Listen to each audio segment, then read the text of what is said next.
Hello, in this video we're going to be taking a look at the Samsung Galaxy 3 against the Samsung Galaxy S4. So without doubt the S3 has been a very popular device, but how does it compare to the Samsung Galaxy S4, and is it worth the upgrade? Or if you're considering between the two, which should you actually go for? So little word of warning just before we start, this is a freshly reset Galaxy S3, and yes, it's been dropped, so excuse the damage.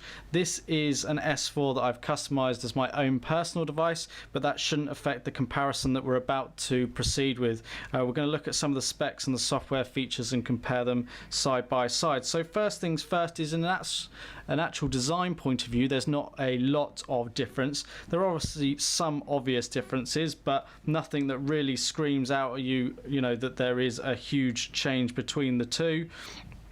Interface wise, that's always going to change a little bit, and it's a bit of a personal thing as well. But in terms of the physical size, the S4 is now 7.9 millimeters in thickness in comparison to the 8.6 of the Galaxy S3. Now you'd be very hard pushed to tell that, but the S4 is thinner, so there is an advantage there. And in terms of weight, they've shaved a massive 3 grams off the weight. This is now 130 grams as opposed to the 133 of the Samsung Galaxy S3. So you can see here how the design is a bit different in terms of the camera positioning. The cameras are both central, but you've got the flash in a different place, as is the loudspeaker. What stays the same is the position of the micro USB ports. When it comes to the sides of the devices, the volume rocker keys are still on the same side, albeit in a slightly different position. And then when it comes to the other side, the power keys are in almost identical position. On the top, the headphone jack's almost identical. On the S4, you do have this little bad boy here. That's the infrared port there for the television remote control, which we'll come on to in a moment. So actually under the hood, memory is a bit of an issue. So they're both 16 gig. The S4 is particularly heavy on pre-installed content, so you don't get a lot of free memory out the box in comparison to the S3. But then again, the S3 doesn't have quite the same number of features on the device. We are comparing the i9505 against the i9300 of the Samsung Galaxy S3, so do bear that in mind as well.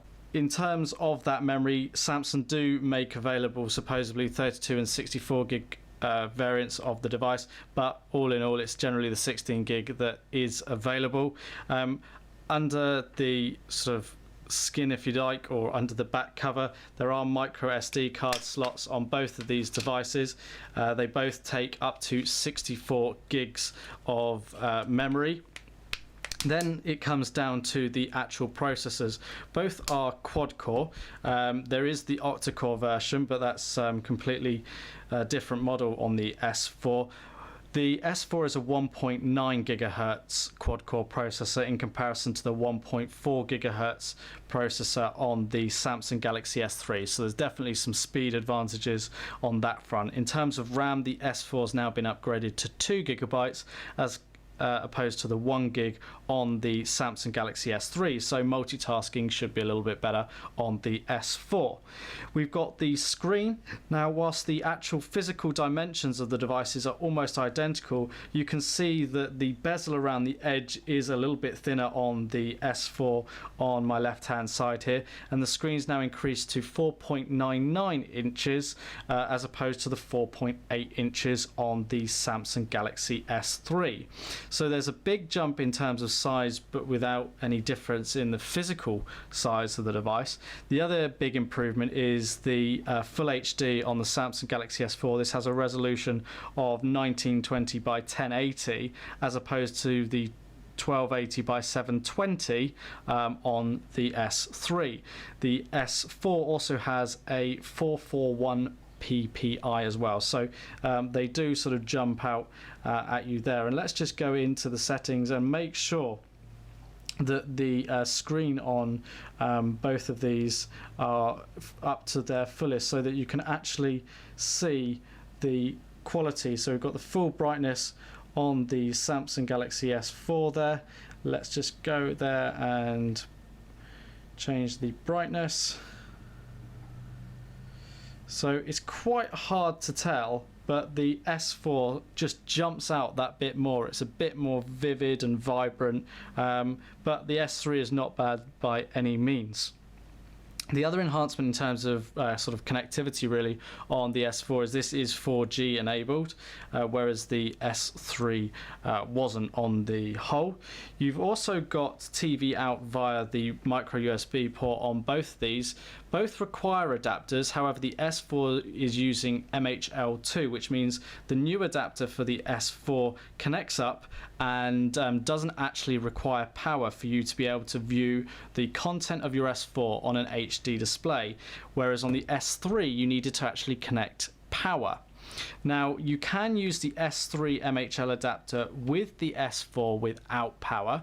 The consideration or difference between those MHL adapters is that on the S3 MHL adapter the refresh rate was approximately 24 megahertz or hertz as opposed to the 60 hertz of the Samsung Galaxy S4. So if you want the best experience, connect the S4 up to an HD telly with the new MHL adapter. However, the S3 adapter will work, or both of these devices will allow their content to be shared via an all-share cast dongle that's available as a separate accessory from Samsung. So they've both got video out functionality, and in truth, whilst the S4 has the advantage of not necessarily needing power, you're probably going to want to connect power because it'll soon drain the battery to sort of be powering the screen and sending that content out. So there is some advantage, but it's not massive on that front. Then if we turn over to the back, we've got the cameras, and this is where we probably really start to see the standout difference between the two. So the S3 has an 8 megapixel camera, whereas the S4 has a 13 megapixel camera. So there's a big jump up in megapixels, but it's not all about megapixels, but nonetheless the S4 does now take a better shot than the S3. Both have HD video recording and LED flash, but the other sort of real consideration point is around the features of the camera. So if I just go into the S4 camera here and into the S3 camera, try and compare these side by side. So you've got a sort of similar layout, but you've got these mode settings within the S4 which just give you much more flexibility in terms of what you actually do. So you've got panorama, eraser, HDR, animated photo, drama, sound and shot, best face, best photo, beauty face, auto, night, sports. You kind of get the idea. Now some of these features will be coming to the S3 in a future update, but you know, that's a consideration that if you want these latest features, you can get them on the S4, and I can't say whether all of these camera features are going to come to the S3. Now you've got still quite a lot of control on the S3 in terms of some of the settings around the camera, you know, burst shot, your self-portrait, the flash, those all sort of settings are similar between the two, and also then, you know, some of the shooting modes, face detection, panorama, it's all still there as is HDR, but the S4 just gives you that bit more, and some of them potentially are a little bit gimmicky, but some of them are indeed very, very good. You've just got to sort of play with it and what works best for yourself. So sound and shot personally for me is perhaps one of the more gimmicky. I like the idea, but it's you know, not necessarily for everyone. So that's sort of really the difference where it comes to on the rear facing camera. When it comes to the front facing camera, there's not a lot of difference, to be fair.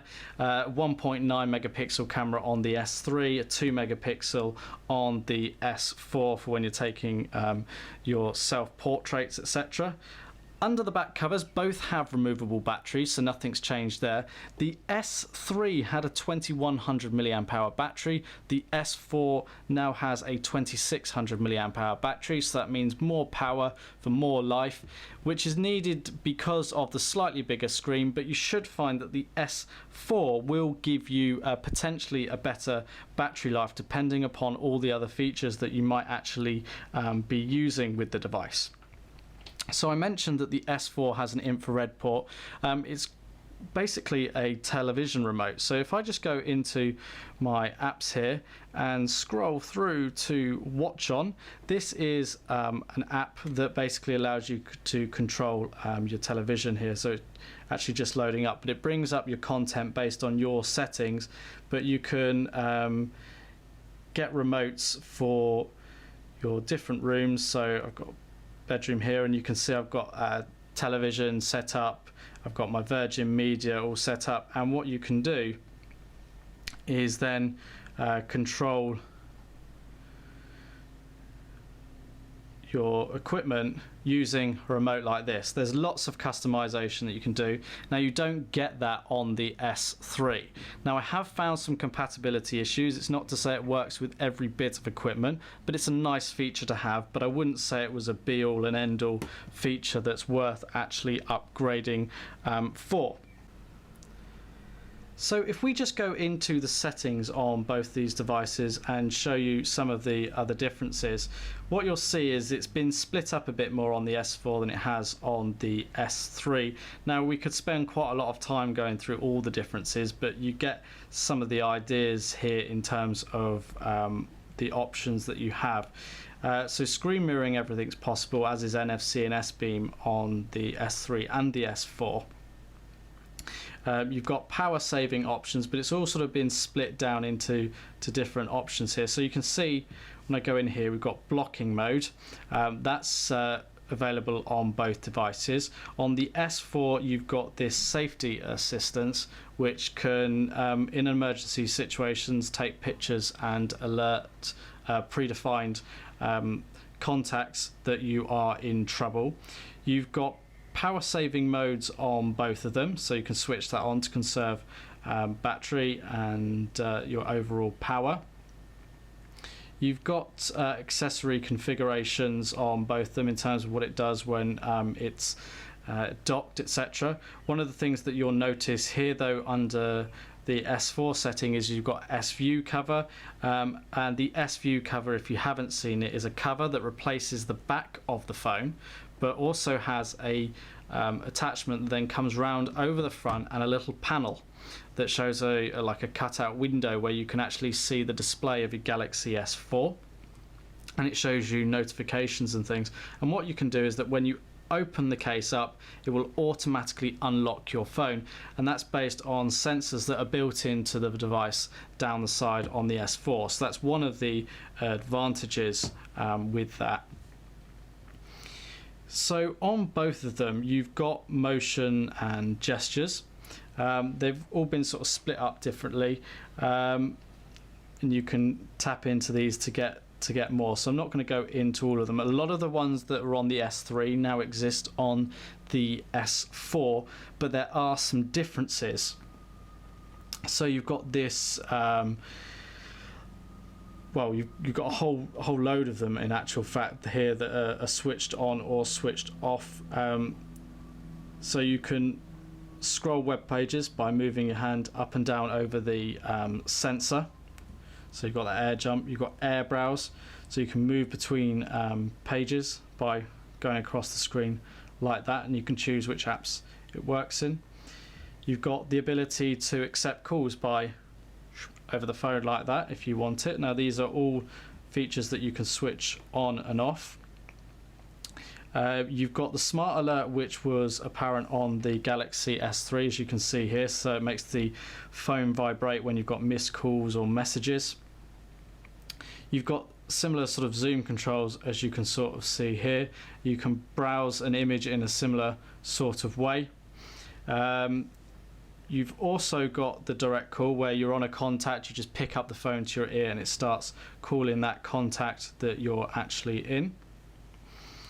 And then you've got more palm motions here where you can capture the screen like that. And then we've got Smart Screen, which sort of existed on the S3 in terms of Smart Stay. So if you're actually looking at the screen of the phone, it will actually stay on because the front camera is detecting your eyes or face looking at it. You've got this smart scroll now on the S4, which I think a lot of people agree doesn't work particularly well because you need to be in certain lighting conditions. But what you can do is you can be browsing a web page, and as your eyes look up and down, the page will actually sort of really scroll with you. So there's that.